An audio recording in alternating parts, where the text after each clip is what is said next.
The Tlingit Nation makes its home in America's Pacific Northwest.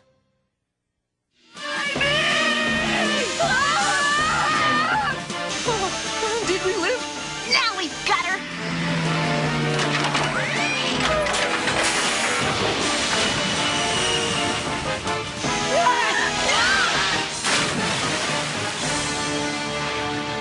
You know, you kids really need a vacation. I'll talk to the chief for you. Well, I don't like it. I'm cold, I'm hungry, I'm not into roughing it, okay? Zach, you're roughing it next door to an all-night mini-mart. Now give Mr. Silvermoon a chance. Sorry to keep you waiting, detectives. This is a hide-a-holy man's rattle, all right. And you're a hide-a-holy man, Mr. Silvermoon. Maybe you could tell us why Carmen would want it. I don't know, but when she fled just now, she left this by the register. Perhaps it is a clue.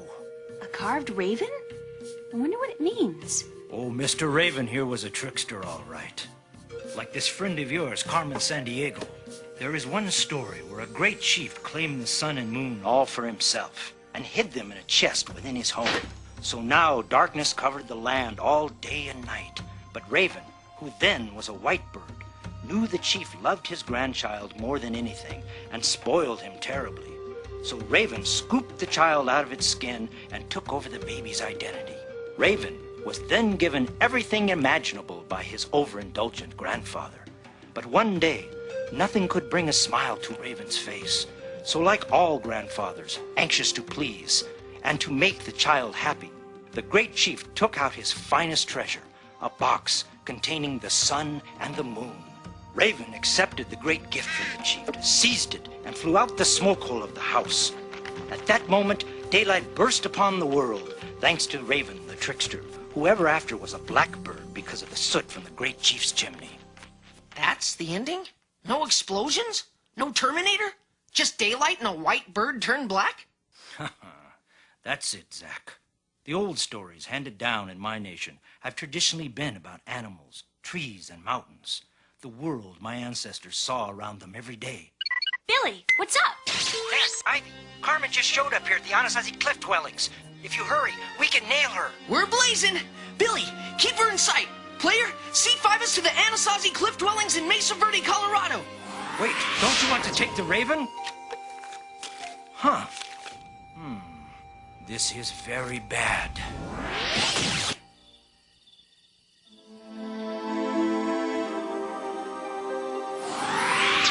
Wow, room with a view. We'll admire the scenery after we've nabbed Carmen.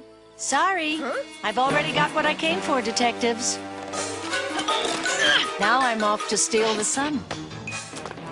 Stand back, little bro. Got it! Ivy! Ivy, hang on! I can't reach it! Ow! As you can tell, the Anasazi built here to make it as difficult as possible for intruders. Well, they did a great job. But you know what these ancient cliff dwellers forgot? Yes, ancient elevators. I just don't get it. What would Carmen want with a Kachina doll? Aren't they like toys? Yes, partly. The dolls represent the Kachinas, or good spirits, who act as go-betweens from man to God. First Carmen steals a hide-a-medicine man's rattle, and now a Hopi medicine woman's Kachina doll. With every Indian nation being so different, what's the connection we're missing? Zach, look! A wood carving like the one Carmen left at John Silvermoon's. But this time it's a coyote. I remember one story of Coyote I used to love as a little kid. Coyote once stole a colorful blanket from Grandfather Rock, so Grandfather Rock began rolling after him to get it back. Coyote ran and ran, but he couldn't escape Grandfather Rock. Soon he was out of breath and begged Raven to help, so Raven began pecking and pecking at Grandfather Rock until he was no more. What happened to the blanket? Man, I'm not getting this one either.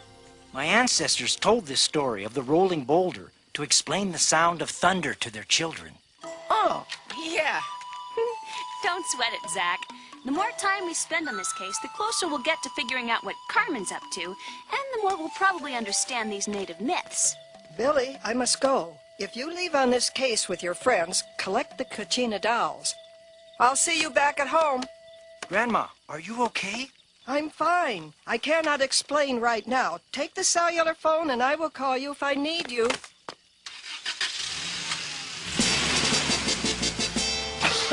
Whoa, that's what I call one bomb in Shaman. Okay, calling all Acme Clue Busters, and that means you, and you. If you've been paying attention and not hunting for loose change in the sofa cushions, you probably noticed something that will help Zach and Ivy figure out what Carmen's up to. Which of these are not important to solving the case? Talk amongst yourselves. I'll be back. Wow. What kind of dolls represent the good spirits that act as go-betweens from man to God for people of the Hopi Nation?